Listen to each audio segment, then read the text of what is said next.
Hey friends, welcome back. If you're new here, my name is Steph, baker, engineer, and triathlete. Today I'm going to be taking you through the essentials for bike training. I'm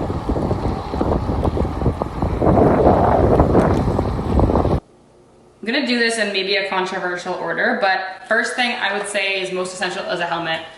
Don't even worry about the bike. If you don't have a helmet, you can't get on the bike. So number one, most critical thing is a helmet. Safety first. Number two, most critical, I would say, is the bike itself. Now, you can use kind of any bike. Currently, I use my triathlon bike, so pretty specialized. It's brand new, I'm pretty proud of it. But it's got, neat features like aero bars and snack pouch and lots of spaces to hold water bottles, but you can obviously start bike training on any bike.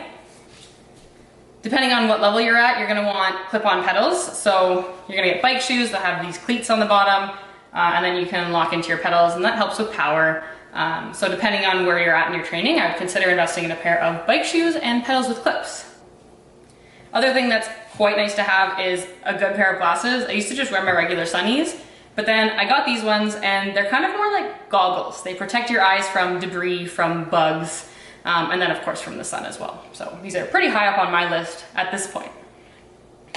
Of course, for clothing, one of the things that made the biggest difference for me was investing in a good pair of bike shorts. They have nice thick padding on the butt. You want to be comfortable while you're training or else it's just not going to go as well. So I have a couple pairs of these. I really like having a pair of the bibs.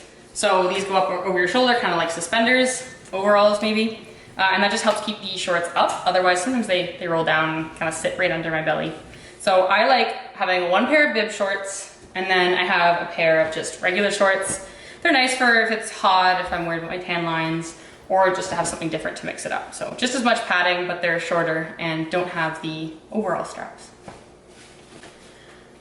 On top, not essential. I used to just bike with regular tank tops, but now I use bike jerseys because, they're lightweight, they're nice for that, but they also have these pockets at the back, so you can stick your phone in it, some nutrition, any of your gear that you're not wearing at the time, and they zip up in the front, so they go on nice and easy over the bib shorts.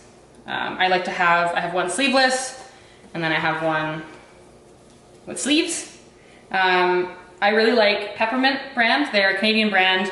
They make some great stuff, like they always have cute patterns. I always go for bright clothing with my bike clothes, just for safety. Tyler always wears black. I don't know, I'm trying to get into some colorful stuff because you want cars to be able to see you. So that's that for clothing. Some extras that are nice would be like high performance socks. These ones are from Outway. They're quick dry, they're very breathable, easy to slip on. So I really like these, and they have fun patterns as well.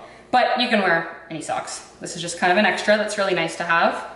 Another extra that's quite nice is arm warmers. These are from Peppermint as well, and they just slide on. We do a lot of our workouts in the morning, so it starts off really cold, but then I overheat pretty quick, so you can slip them on, and then they're very easy to pull off while you're riding. And then you just tuck them into the back pocket of your jersey. So another thing that's nice to have, but not really an essential. Depends where you're at in your journey, I would say.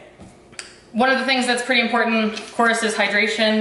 You can get away with pretty much any water bottle as long as it fits in your water bottle cages. I got the specialized one. It fits in front, right between my handlebars.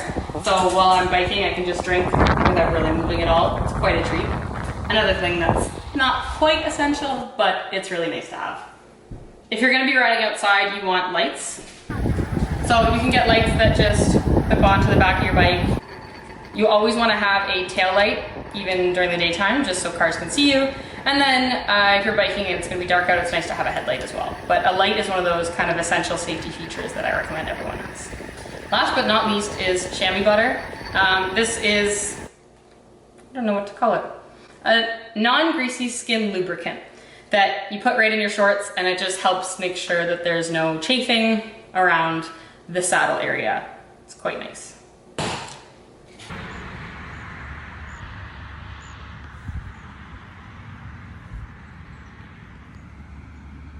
Okay, quick review, order of importance. Number one, safety. So a good helmet and lights, specifically a tail light for daytime, nighttime, all the time. Next, I would say, comes the bike. Any bike works, depending on what you're doing. I used to have a road bike. I still have said road bike, but I've also upgraded to a triathlon specific bike. This is a Quintana Roo. I love it. So it depends where you're at, but a bike is an essential. The next thing that I would put on the list is probably bike shoes. These really help you level up your training. And then everything else kind of flows together. Jerseys, bike shorts, it's a big comfort thing. Arm warmers, performance socks, performance glasses, those kind of things all kind of come in this last group. But most important, safety, and then the bike itself. You don't need too much to get into bike training, but once you do get into it, there's a lot of stuff that can come afterwards. So, thanks for watching. Like and subscribe to keep following along with my triathlon training journey. And stay tuned for more training tips.